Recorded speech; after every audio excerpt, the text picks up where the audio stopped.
Tiga.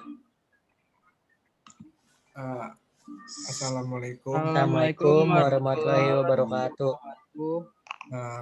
Kami ingin mempresentasikan tugas proyek akhir pengolahan sinyal dengan anggota, yaitu yang pertama Muhammad Dafa Sumarno dengan NIM 150751936, yang kedua Elga Riana dengan NIM 150751922, yang ketiga adalah Fajri Dwi Andika dengan NIM 150751926.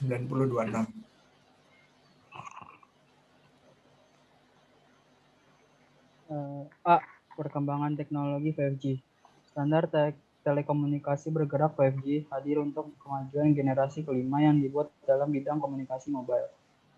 Ini terdiri paket switch head sistem di kabel menggunakan orthogonal frequency division multiplexing atau OFDM dengan cakupan wilayah yang luas, throughput yang tinggi pada gelombang milimeter 10 mm sampai 1 mm yang mencakup rentang frekuensi 30 GHz sampai 300 GHz dan memungkinkan tingkat kecepatan data 20 Mbps sampai jarak 2 km. Band gelombang milimeter adalah solusi yang paling efektif untuk lonjakan terbaru dalam pengguna internet kabel. Spesifikasi ini mampu memberikan aplikasi World Wide Web Nirkabel atau WWW. 5G adalah singkatan dari 5TH generation yang digunakan untuk menunjukkan generasi kelima dari teknologi mobile. 5G telah memungkinkan untuk menggunakan ponsel dengan bandwidth yang lebih besar. 5G ini adalah sebuah sistem nirkabel paket switch head. 5G digunakan untuk menutupi area yang luas dan digunakan untuk memberikan throughput yang lebih tinggi. 5G menggunakan CDMA, BDMA, dan juga gelombang milimeter atau untuk konektivitas nirkabel backhaul. 5G menggunakan teknik data coding atau modulasi maju yang ditingkatkan. 5G ini memberikan sekitar 100 Mbps pada mobilitas penuh dan 1 Gbps untuk mobilitas rendah. 5G menggunakan teknik antena cerdas untuk mendukung data rate dan cakupan yang lebih tinggi atau RF Wireless 2017.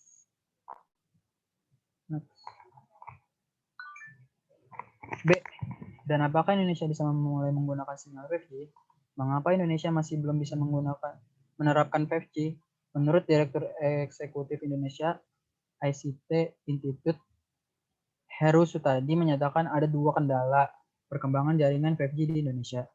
Dia mengatakan dua kendala berkaitan dengan spektrum frekuensi dan standarisasi. Kendala ada dua. Pertama, alokasi spektrum frekuensi, dan kedua adalah standarisasi. Ujar Heru kepada cnnindonesia.com. Sebenarnya kedua bisa mengikuti tren di banyak negara dan atur yang sudah diterapkan International Telecommunication Union atau ITU. Dalam hal ini, frekuensi misalnya dia menyebut utama di 3 GHz, kemudian 2,5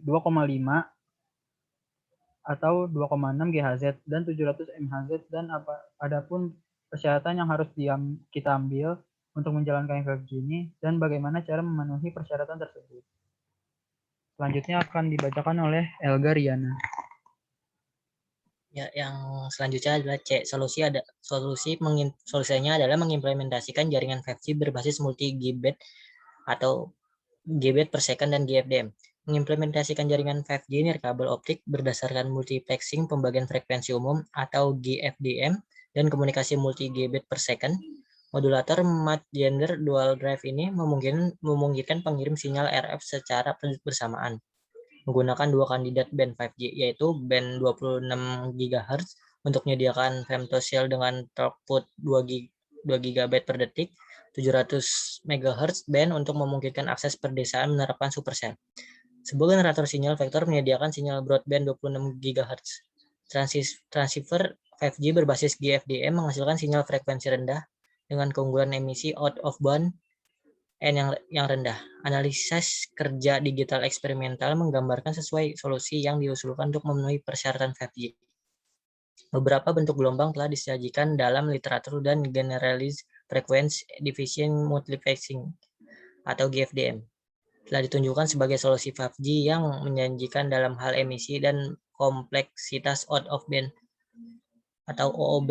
Pada dasarnya ini menyangkut bentuk gelombang non-ortogonal yang menggunakan subkarir dan subsimbol untuk mentransmisikan simbol modulasi amplitudo, kuadratur, MRI atau MKIM. Keuntungan utama lainnya dari GFDM adalah fleksibilitasnya, karena bentuk gelombangnya dapat dimodifikasi untuk mencakup teknologi generasi keempat atau 4G. Ini berarti GFDM kompatibel dengan Long Range Elevation atau LTE. Selanjutnya, mengenai spektrum frekuensinya, layanan 5G ini biasanya dipertimbangkan dalam setidaknya dua kategori. Frekuensi di bawah 6 GHz yang mencakup pita seluler konvensional di atas 6 GHz yang termasuk pita milimeter gelombang atau mmWave. Baik rentang pita rendah dan pita tinggi akan digabungkan ke dalam arsitektur sistem umum untuk memenuhi permintaan pengguna. Jumlah besar spektrum yang tidak tereksploitasi di pita yang lebih tinggi adalah alasan utama ketertarikan pada gelombang MM. Sedangkan pita sub 6 GHz saat ini menawarkan lebar saluran hingga 20 MHz yang dapat ditingkatkan hingga 100 MHz di masa depan. Dalam konteks ini, teknologi radio over fiber atau ROF telah diakui sebagai solusi yang andal dalam efisien untuk menyederhanakan arsitektur 5G dengan secara bersama-sama mengangkut beberapa pembawa RF.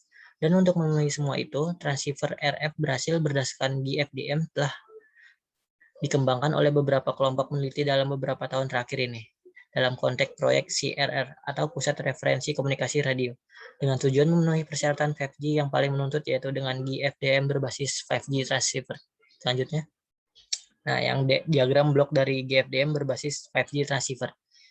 Di diagram blok ini menggambarkan pemancar dan penerima. Prototipe diimplementasikan dalam plafon radio yang ditentukan perangkat lunak untuk beroperasi pada pita 700 MHz dengan tujuan mendukung aplikasi jarak jauh.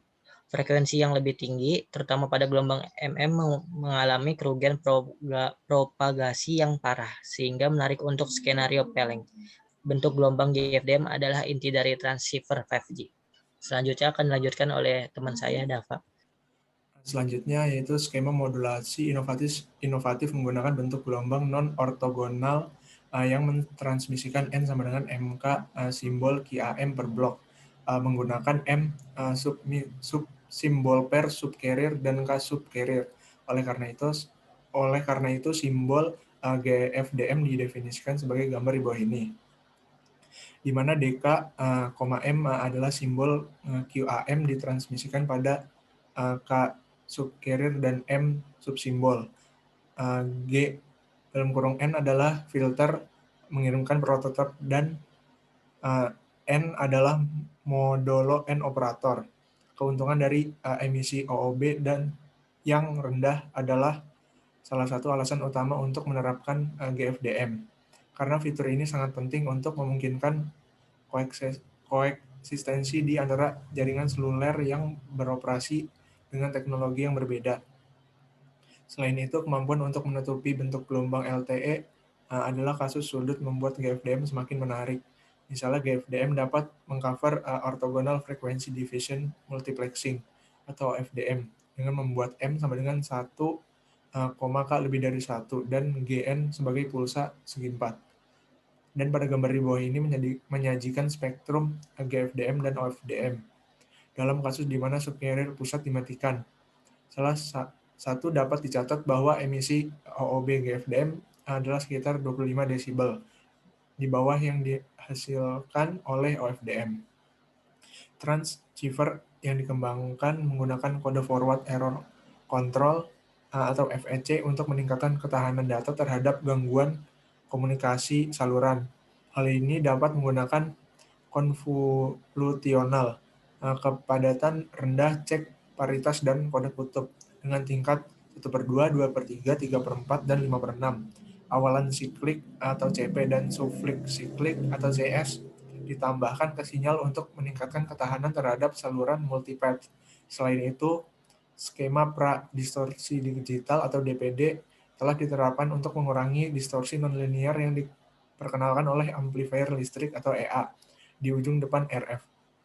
Nah, gambar 2B mengilustrasikan prinsip DPD dengan mencontohkan fungsi transfer amplitudo EA dan DPD secara respon linear yang dihasilkan.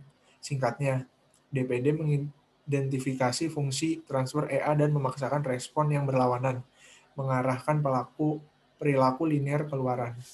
Di sisi penerima, blok kontrol gain otomatis menormalkan level input, dan setelah sinkronasi dan estimasi saluran, proses kebalikan pemancar dilakukan. Demodulator GFDM melakukan demapping QAM dan mengirimkan bit yang diterima ke decoder saluran, yang hanya menyediakan informasi yang relevan ke antarmuka Ethernet. Perlu disebutkan bahwa prototipe dapat beroperasi dalam mode transfer data burst atau BDTM, di mana sinyal RF hanya tersedia ketika ada informasi yang berguna untuk ditransmisikan, atau dalam mode transfer data berkelanjutan atau CDTM. Ketika antena pemancar berada diberi makan sepanjang waktu, fitur 2x2 MIMO atau multiple input, multiple output juga tersedia, dan parameter transceiver dapat diatur sesuai dengan kondisi saluran atau persyaratan aplikasi, termasuk daya transmisi, jumlah subcarrier dan subsimbol, urutan modulasi, frekuensi, bandwidth, laju kode, dan periodisitas sinkronasi. Dan begitulah cara kerja dari diagram bloknya. Sekian, terima kasih. Wassalamualaikum warahmatullahi wabarakatuh. Warahmatullahi wabarakatuh.